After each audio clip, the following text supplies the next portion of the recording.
Hey y'all, let's talk a little bit about resilience. And today's topic, and for the next few weeks, we're going to do books that teach our kids resilience.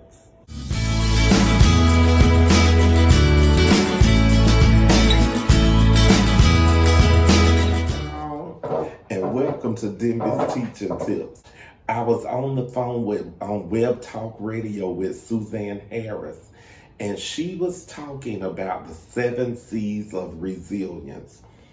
And that got me thinking, and she was talking about how Simon the Self-Control Seal, my book that I wrote, would fit in with self-control in the 7 C's of resilience. So that made me start thinking about ways that I could use resilience and the ways we can use resilience and different books we can use to teach resilience to our children in school. So today, I'm going to share The Hugging Tree. And this is an awesome little book.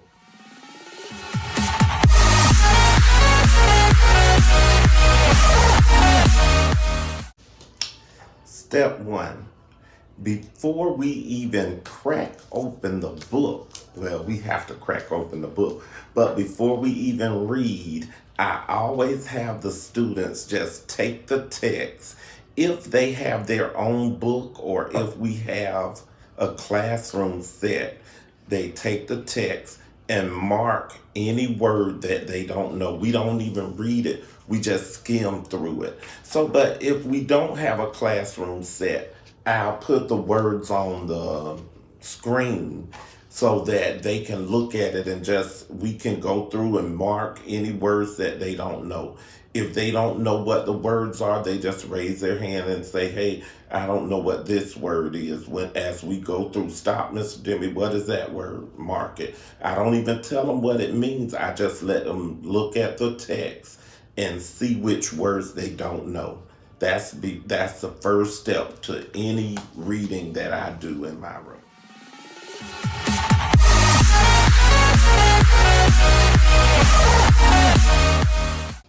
Step 2, y'all. Now, when in my class, I like to talk in emojis. So step 2 is I read the story, and while I'm reading, I just have the kids hold up a card about if a part of the story makes them feel sad. Don't talk. I just want you to hold your card up when you're listening. That's scary. And we make note of it. So I always use the 4 emotions: happy, mad, sad, and scared. So from those, we can grow our emotion list so kids can explain how they feel. So step 2 is tell the kids to use their emojis as they listen. And then you might want to have them mark maybe the back of every time they use one, so we'll know how many times in the story it made them feel sad or how many times it made them feel scared. Either way, use your emoji cards.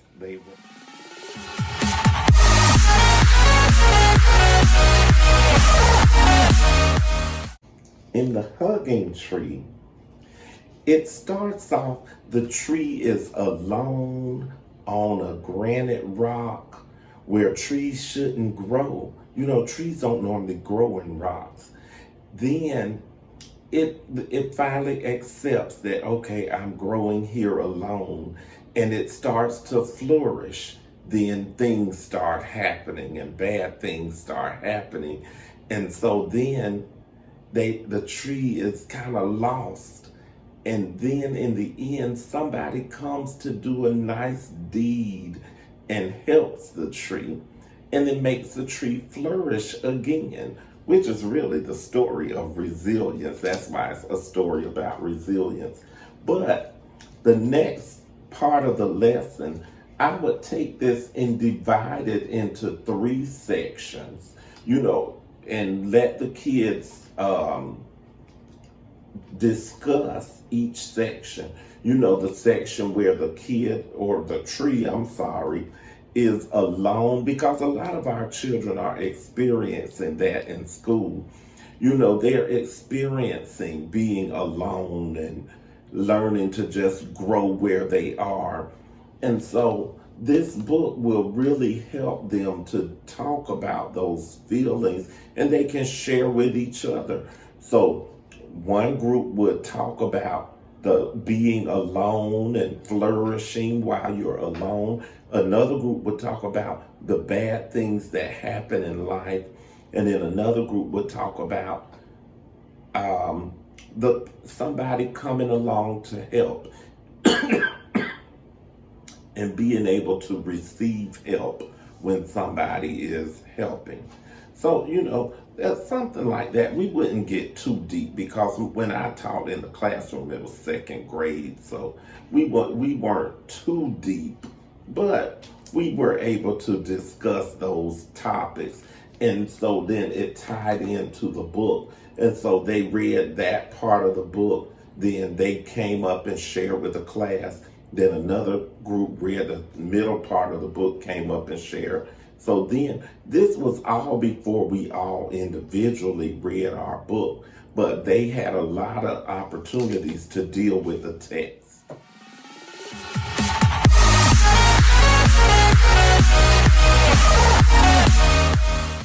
Now, the next to last step is to read the book.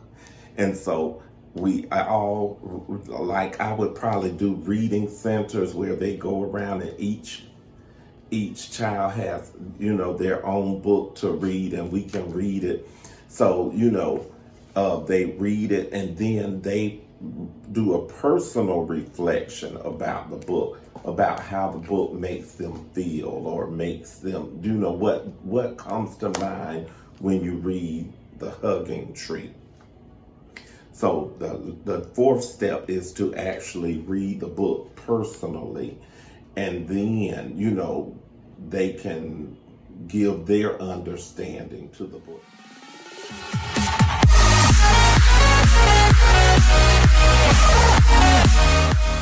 My last step, I am a creator, and that is what I do. I create books, I create songs.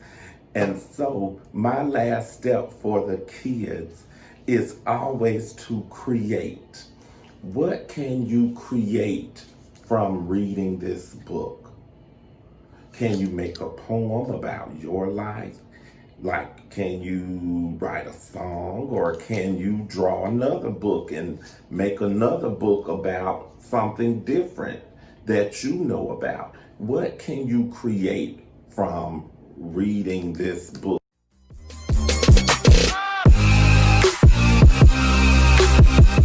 I will close this session with a poem that I wrote from my book, Just Talking About What I'm Talking About.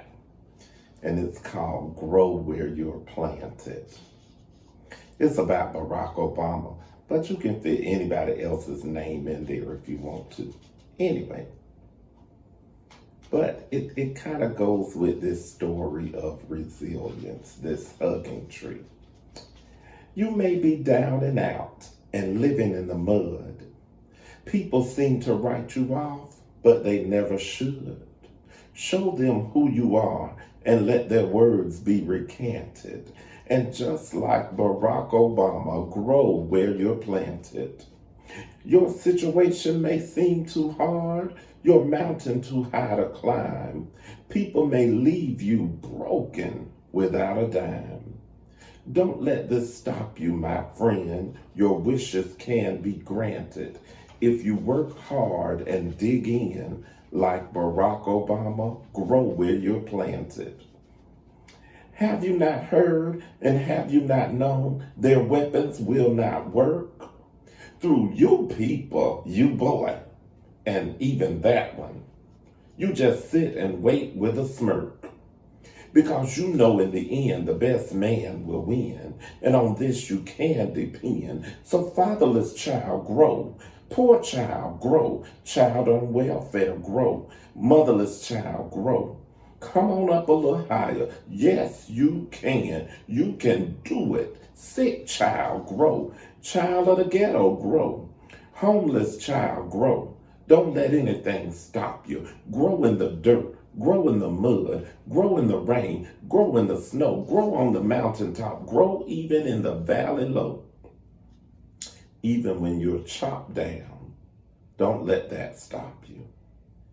Don't give up or even wear a frown, even though you may be scanted. Give your very best, trust in God, and grow where you're planted. Thank you for watching.